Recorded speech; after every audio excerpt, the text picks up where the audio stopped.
Inutil ang ICI. At hindi ko masisisi ang mga manggagawa at ordinaryong Pilipino, and that is my belief, na parang walang kwenta, walang silbi na itong ICI. Lokohan na lang yan. Yan nangyayari dyan sa ICI. Again, that is our challenge to ICI. I-livestream nyo kung wala kayong tinatago. I-livestream nyo yan. Hindi sapat na sasabihin yung nakatape. Hindi sapat na every hearing, lalabas na lang yung executive director at magre-report anong inabot ng ICI proceedings. Alam nyo po kasi marami nagtatanong bakit parang tinatago? Bakit may parang pinagtatakpan dito sa ICI proceedings? Biruin nyo yung mga kontratista na, mga diskaya, mga taga-DPWH na ang nagsabi na meron sila ng mga kasabwat na mga politiko. May they be congressmen or senators. And then here comes ICI saying, wala pa kaming na-establish. Di pa namin nakikita na may posibleng link itong mga politiko. Imposible po yun. Zaldico, say for example, he was the APRO chair sa last Congress. Hindi may connect ng ICI yun. Sa laki at sa magnitude ng pinag-uusapan natin dito na iskandalo, imposibleng kinaya lang ng mga diskaya yun. Imposibleng kinaya lang ni Alcantara yun o ni Bryce Hernandez yun. Imposibleng wala silang kasabwat. Meron silang kasabwat, and that is what we would like to find out. Sino ba yung mga kasabwat nila? Pero nangyayari, we are left saan We are left blindsided. Di natin alam anong pinag-uusapan doon. Usapin na the possibility of former Speaker Martin Romualdez as state witness. Paano nag-come up doon? Diba? Ano ba pinag-uusapan? Ano yung mga tinatanong doon sa ICI hearings? We would like to find out. Magandang umaga po sa mga kaibigan natin sa media at sa lahat po na nakakapanood ng presser na ito.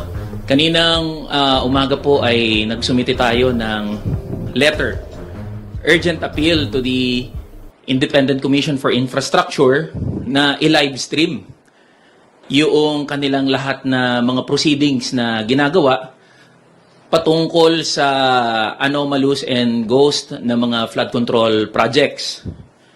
Alam niyo po kasi marami nagtatanong bakit parang tinatago? Bakit may parang pinagtatakpan dito sa ICI proceedings? Una, hindi naman yan korte na dumidinig sa mga personal at individual o pribado na mga kaso. Yan ay binuo upang pag-usapan at talakayin yung kagimbal-gimbal nga na anomalous and ghost flood control projects. At ang pinag-uusapan natin dito, daang bilyong piso and probably trillions of pesos. With that magnitude of public resources involved, usapin niya ng public interest. Malinaw na nakasulat sa ating saligang batas, public office is a public trust. At itong daang bilyong piso ay hindi biro. Pera natin yan, pera ng mga manggagawa, pera ng mga ordinaryong Pilipino yan, at nararapat lang na malaman ng bawat isa kung ano yung pinag-uusapan doon sa ICI hearings. Kahit ako nga, hindi ko alam kung ano yung nangyayari doon Paano pa kaya yung mga ordinaryo ng mga manggagawa at mga Pilipino? At gusto rin natin malaman, halimbawa, binanggit ng ICI, wala pa daw sila na nakikita na posibleng link o koneksyon ng mga politiko o ng mga public officials dito sa anomalous and ghost flood control project. Paano sila nag-come up sa ganong statement? Biruin nyo yung mga kontratista na, mga diskaya, mga taga-DPWH na ang nagsabi na meron sila ng mga kasabwat na mga politiko. May they be congressmen or senators. And then here comes ICI saying, wala pa kaming na-establish. Di pa namin nakikita na may posibleng link itong mga politiko. Imposible po yun. Sa laki at sa magnitude ng pinag-uusapan natin dito na iskandalo, imposibleng kinaya lang ng mga diskaya yun. Imposibleng kinaya lang ni Alcantara yun o ni Bryce Hernandez yun. Imposibleng wala silang kasabwat. Meron silang kasabwat, and that is what we would like to find out. Sino ba yung mga kasabwat nila? Pero nangyayari, we are left saan We are left blindsided. Di natin alam anong pinag-uusapan doon. Second, walang mai-connect ang ICI na possible na public official. Zaldico, say for example, he was the APRO chair sa last Congress.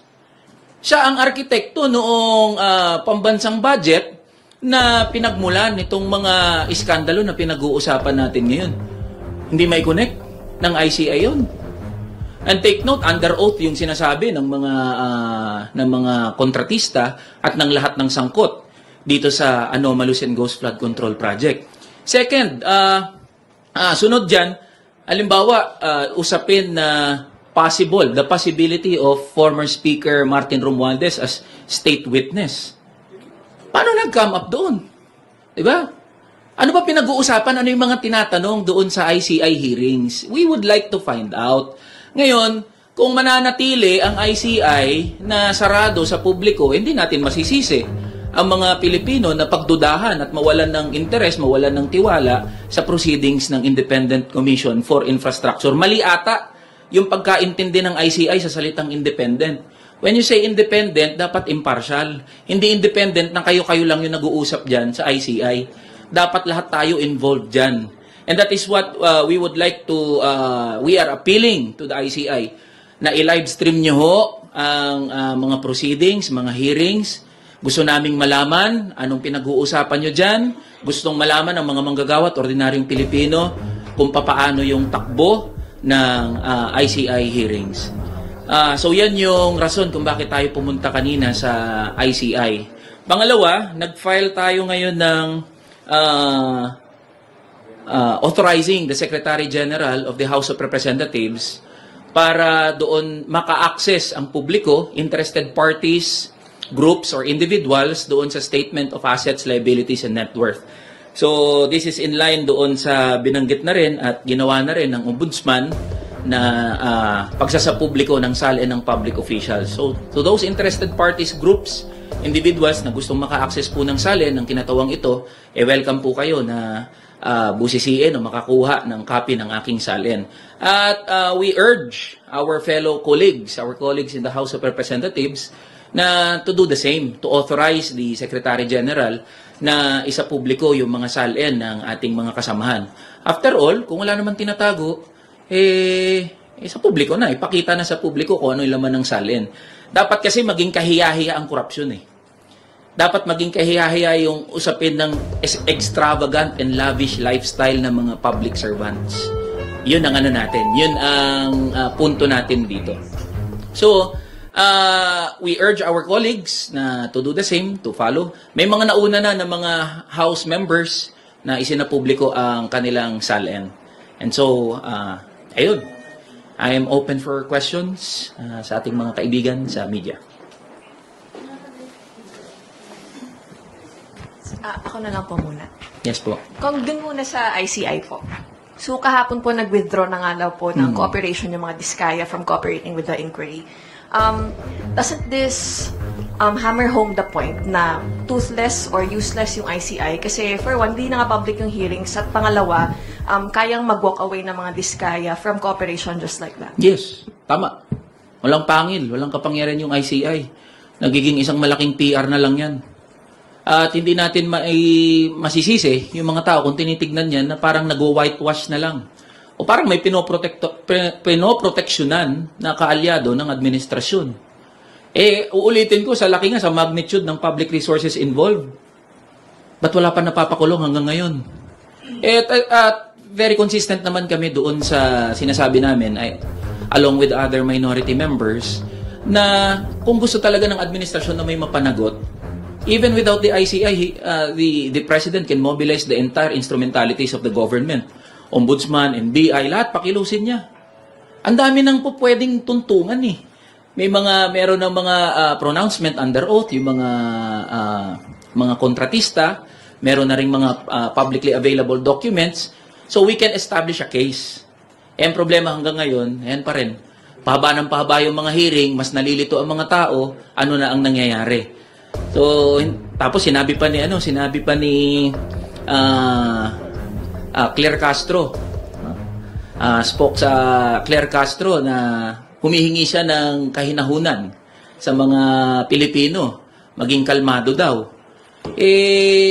Masisisi po ba natin ng mga Pilipino at mga manggagawa na hindi magiging kalmado kung nakikita nila na itong mga proceedings, especially ng ICI, walang pinatutunguhan?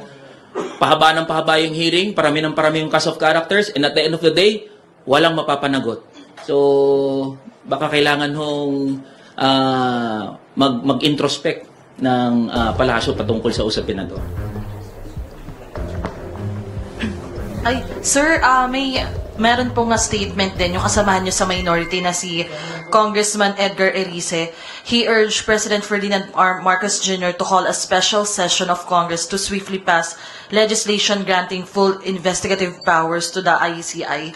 Kayo po ba, do you share the same sentiment? Yes, we support that. Kabilang din po ako sa naghain ng House Bill na nagbibigay ng kapangyarihan sa komisyon, contempt and subpoena powers. So we support the statement of Senior Deputy Minority Leader Ega Erice.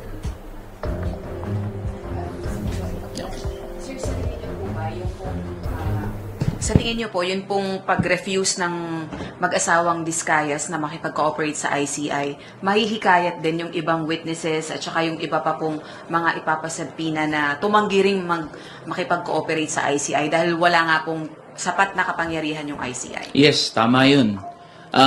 Nagsisend yan ng mensahe doon sa mga sangkot dito sa anomalous and ghost flood control projects na kahit ipatawag sila ng ICI, pwede naman silang tumanggi. So wala nga kapangyarihan, inutil ang ICI. At hindi ko masisisi ang mga manggagawa at ordinaryong Pilipino, and that is my belief, na parang walang kwenta, walang silbi na itong ICI. Hanggat walang nakukulong, hanggat walang napapanagot, even contempt powers, ano na lang yan, lokohan na lang yan. Yan nangyayari dyan sa ICI. Again, that is our challenge to ICI. I-livestream nyo kung wala kayong tinatago. I-livestream nyo yan. Hindi sapat na sasabihin yung nakatape. Hindi sapat na every hearing, lalabas na lang yung executive director at magre-report anong inabot ng ICI proceedings. And my last message is sa mga kamanggagawa natin, mga ordinaryong Pilipino, kung kayo po ay galit, kung kayo po ay talagang naiinis sa mga nangyayari, yan po, pwedeng mag-ingay, mga lampag, mismo sa harap ng ICI. Kalampagin natin hanggang magising yung mga miyembro ng ICI.